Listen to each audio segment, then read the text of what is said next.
Hello guys, and welcome back to another cold episode. The frog is back! And that means Sprite is as well. Here we are taking a look at Sprite. This is the list that I came up with to utilize to the maximum potential the Swappy Boy. Swap Frog is finally back, and yeah, that's pretty nice. Also, on top of that, we also got a new card in Dominus Impulse, which we're also going to take a look at kind of as well, which Dominus Impulse happens to interact very favorably with this list because we're not playing any light monsters. If you get what I'm saying. We're not playing Fiendsmith. So yeah, pretty much we do have access to the Impulse as well, which is pretty nice. So yeah, we're just going to go quickly through the card by card and the explanation. If you don't know, Sprite centers around utilizing level 2, rank 2, and link 2 monsters to generate advantage, locking you into 2s via things like Gigantic as well as Sprite Starter in order to just generate more advantage off of all of these level and rank and link 2 monsters, which there's a whole bunch of them, all of which are pretty powerful. So let's quickly go through the card by card. Starting off with Swap Frog. Swap Frog can special summon itself by discarding a water monster, or it can, and on summon, I should say. It can send a level 2 water aqua monster from your deck, level 2 or lower water aqua monster from deck or face-up field to the grave, which most of the time you are sending Ronin Totem, which says you can banish a frog monster to special summon this card from the grave, which is fantastic. On top of that, you can also return a monster you control to the hand in order to, and then you can normal summon a frog monster during your main phase this turn, except for Swap Frog, in addition to your normal summoner set. Basically, what this is allowing you to do is you could discard a card, a water monster in particular, in order to special summon it, send a guy, then add it back to the hand, and then normal summon it again to send an additional guy. Because what this would allow you to do is have Ronin Totem alongside a Swap Frog in your in your grave, and then you can banish the Swap Frog with the Ronin Totem and special summon it, which then gets you off to the races with all of your Sprite stuff, because that's 2 level 2s. Fantastic. We're also playing the Nimble package, the 1 Beaver, because for some reason Konami forgot that this card is also at 1. Why is this card also at 1? How did we miss this? Anyway, Nimble Beaver says on normal summon you can special summon a level 3 or lower Nimble monster from your deck or grave, which we're playing the Nimble Angler, which when sent to the graveyard from hand or deck, you can then special summon 2 level 3 or lower Nimble Beaver monster or Nimble monsters from your deck, except for Angler, which notably can also include Sunfish, which is a water monster that also is a Nimble monster. That's it. That's all you need to know about it. But basically, this all just pairs together to get additional bodies onto the field, and pairs with Swap Frog, since you can pitch them in order to special summon the Swap Frog. So all of that kind of synergizes to put additional bodies onto the field. Then, of course, we're playing the best sprites that we can. We're playing the 2 blue, the 2 jet, the 2 red, and the 1 carrot. Red and carrot are negates. Red for monsters, carrot for traps, spell traps. And then blue searches out the sprites, and a jet searches out the spell traps for Sprite. All of them can special summon themselves if you control a level or rank 2 monster, a level 2 monster, and jet and blue can special summon themselves if you control a rank 2, and red and carrot can special summon themselves if you control a link 2. Pretty simple. On top of that, we also have the Sprite Starter, which we're playing 3 of, which just special summons a Sprite from deck, and then you take damage to it, and then you're locked into 2s for the rest of that turn. We're also playing Gamma Burst, which just boosts your 2s by 1400, and Sprite Smasher, which banishes a 2 and a Sprite card in order to, a Sprite card from grave and a 2 from the field in order to banish a card your opponent controls, non-targeting. The rest of the cards in here are just non-engine. We are playing the 2 Droll and Lockbird because it's pretty useful as a way to interact with Maxis and Fuel losses and stuff like that, as well as it's just decent as a going second option as well. We're also playing 2 Maxi, the 1 Perulia and 2 Fuelos.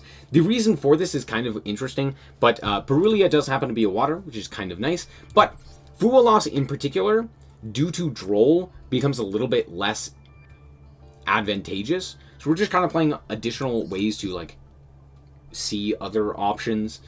So yeah, it's just not great, especially if we want to go first. So I'm just playing 2 of it, and then the 1 Perulia instead. We're also playing the 3 Ash Blossom, as well as the 2 Triple Attack, the 2 Called by the Grave, the 3 Infip, and the 3 Dominus Impulse, which Dominus Impulse basically just reads, if your opponent were to special summon, or were to activate an effect that would special summon a monster, you can negate it by activating this card, as long as they control a card, which is pretty nice. Then you can also set it as a trap like Imperm, and you no longer are locked out of light, earth, or wind monsters for the rest of that duel. And then we're also playing the 1 Azure Rune, as well as the 1 for Foolish Burial. Foolish Burial can send Angler, as well as a few other cards. But Azure Rune is in here for the Silhouette Rabbit, which we'll talk about in a second. But all in all, that's pretty much it for the main deck. We're playing 43 because we're playing a whole bunch of bricks we don't want to see, so it just helps to see less of those. As for the extra deck, we are playing the 1 Djinn Buster, which can be made with these 2 in order to just give you another monster negate. The Mannequin Cat, it's crazy. We're also playing on Onibimaru as a removal, and then 2 Gigantic as our Xyz. Gigantic can be made using a Link 2 as well, and then it becomes bigger. And then on top of that, we also are able to special summon from the main deck by detaching a material from this in order to special summon a 2, and that's any 2. We're playing Almirage for hands with multiple swaps, or multiple, like, frog cards, like Ronin Totem and what have you. We're also playing the 1 IP Masquerena, as well as 2 Elf. Elf can reborn a 2, as well as just during the main phase at quick effect speed, and it gives targeting protection from cards it points to. We also have Pit Knight early to additionally negate things. Sprint can also send a card on summon, which we will send things like Nimble Angler. Sometimes you'll send Swap Frog. And then we have the SP Little Knight as well as the Silhouette Rabbit in order to set the Azure Rune. Azure Rune can then negate a summon of a monster. And we have the Access Code and Underworld Goddess. And that is it for the deck. Let's hop into the replays and show you how this deck performs. Alright, so here we are going first. And there's the frog. We're going to start off here by normal summoning the Ronin Totem in order to special summon the red, which we will be then activating our Sprite starter to grab up blue. Blue is going to grab Jet. And here we see Droll. Now, I could activate the red here, but I'm almost certain that they have something like Maxi, and we actually don't care that much about Droll at this point. Like, it kind of matters, but not really. And we get to activate the triple attack here. So we're going to activate the triple attack and look at the hand, and our best option here is just the Infip. We could shuffle back, like, the Puppet Fiend, but this doesn't actually do anything in the hand. Like, it kind of does, but not really, and we can very easily beat it. But, like, Imperm just kind of, like, cuts us off of everything here, or at the very least, it can cut us off of a lot. So we can just put up a more significant board if we just remove the Imperm. So we're going to do that instead, and out comes the Jet. No effect because of Droll, and now we can go into Sprint. Sprint is so very good in this version of the deck because we get to send the Angler and special summon out 2 Dinguses. Now we can go for the Gigantes. Gigantes is going to detach in order to special summon the Carrot, and then use those 2 in order to go into Elf. Now we can also go into the Silhouette Rabbit because we know for a fact what is in the opponent's hand, and we know that we're playing against Gimmick Puppet. We know that Azure Rune just kind of does... well, I should say Azure Rune with Silhouette Rabbit just kind of kills them here. And then we also have the Carrot to negate their card in hand. So pretty much they're just like dead in the water at this point. They're gonna go Condolence, and I'm going to negate. And at this point, I think my opponent just concedes, realizing that they can't really beat them. But there you go. Good game. Alright, once again, we are going first, and once again, we are going to normal summon a normal summon that we don't want to normal summon, which is Nimble Angler, and then we're going to special summon out our blue. My opponent goes for the Fool Loss here, and I'm like, sure, I have the Droll for this, but I don't love it. Anyway, we're going to grab up Jet here, and we're going to special summon the Jet. We're going to go Jet effect and grab up the starter, and then we are going to link here into the Sprint.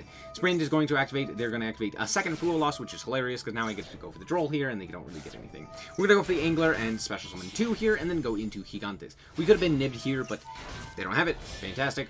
So out comes Red. We're then going to link off into Elf. Elf is going to bring back the Jet, and then we are going to link those off into the Silhouette Rabbit once again, because we already have access to our Carrot with the starter. This just seems like the best option. We have a lot of interaction and some pretty varied interaction as well, which is one of the reasons we do that. So we're going to go for the starter as well to grab up the Carrot, and then we set the Imperm and just pass from there. My opponent starts with the Piri Ray map, and they grab up Sage. They activate the effect of Sage, and I Imperm. This is a mistake. I should not have done this. What I should have done is just activated the red, banishing, or sorry, not banishing, tributing the Silhouette Rat in order to negate and destroy, which would have been just the best option there. But Imperm is not terrible.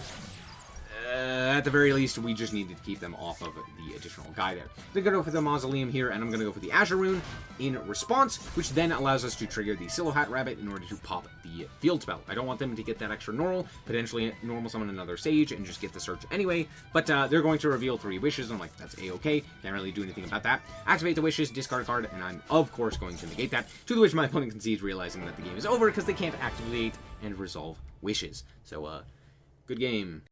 Alright, and here we are once again going up second. Yep, my opponent has elected to go first, but our hand is really stacked. My opponent is going to start off with Magician Souls and special summon it and add to, or sorry, discarding the Called by the Grave, to the which I will activate Troll, to the which they will activate their second Called by. Of course, they had the second Called by. Why would they not have? Anyway, not really that big of a deal. But they're going to then activate their Illusion of Chaos to grab up the Magician's Rod. I'm like, cool. Activate the Magician's Rod. I am obviously going to negate this with Ash Blossom. It's just the best negate, preventing them from really getting anything in particular. And now I'm almost 1000% certain, seeing that they're on Blue Eye, or not Blue Eyes, Dark Magician, that this is just Dragoon. They're just going to make Dragoon here.